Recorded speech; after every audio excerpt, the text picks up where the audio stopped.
Esto es más interesante porque entonces algunos economistas podrían decir que el problema radica esencialmente en que como vos desde 1935 a la fecha hiciste un desastre, nadie quiere el peso. Y cuando vos mirás la historia del Banco Central, antes de que hubiera Banco Central, la inflación era del 0,9% anual. Cuando se creó el Banco Central mixto, entre 1935 y 1945, la inflación fue del 6%.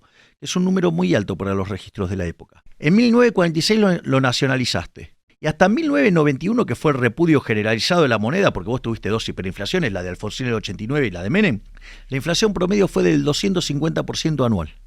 Le quitaste 13 a la moneda, destrozaste 5 signos monetarios y tuviste dos hiperinflaciones a pesar de no tener una guerra. ¿Eso qué hizo? Llevó a la convertibilidad, que te simulaba como si vos tuvieras dólares. Y después, en un momento, el déficit fiscal no encontró forma de ser financiado, los políticos no quisieron ajustar y ¿qué dijeron? Vamos a volver a agarrar la maquinita, porque la culpa es del Banco Central. ¿Qué nos dijeron? Que esta vez iba a ser diferente. Y la inflación durante los primeros 4 años del kirchnerismo fue cerca del 10%. En los segundos 20%, después 30%, en el segundo gobierno de Cristina, en el gobierno de Macri 40%. Hoy la inflación viaja al 115% anual, en la punta viaja al 150%, si lo tomás en alimentos estás en el 200%, y además tenés inflación reprimida por el equivalente 50 a 100 puntos. Con lo cual, vos sos aristotélico, vas a la esencia en sí. Vas a lo que produce esto, claro, no vas al accidente. Porque vos podés decir entonces que el problema fue que el Banco Central hizo un desastre. Entonces te aparece alguien y te dice, no, bueno, esto se arregla con un Banco Central independiente. Entonces yo te digo, no, Alejandro, no se arregla con un Banco Central independiente. Y te voy a explicar por qué.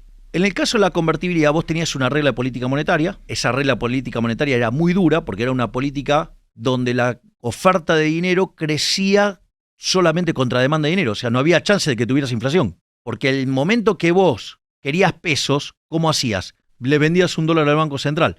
Es decir, que ese peso solamente salía del Banco Central porque vos lo querías demandar, y la contracara eran las reservas. Oferta y demanda siempre estaban mapeadas, entonces vos corregiste los desequilibrios que venían de las dos hiperinflaciones, y después, cuando transcurren los rezagos de la política monetaria, que fueron 20 meses, desde abril del 91 hasta el 93, tenés 20 meses. Desapareció la inflación.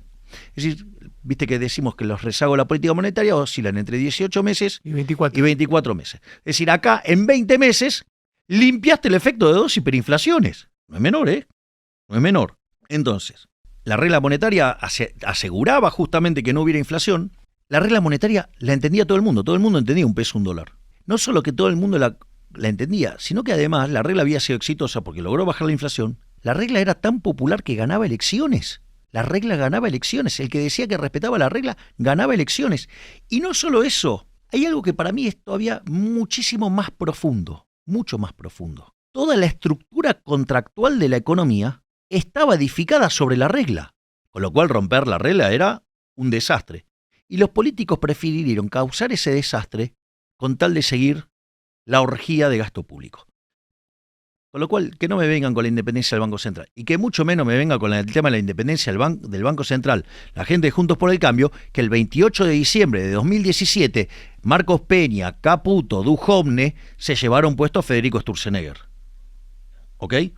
Entonces, que no me vengan a hablar de la independencia del Banco Central si son los primeros que, cuando no les gustó lo que hacía el Banco Central, se lo llevaron puesto.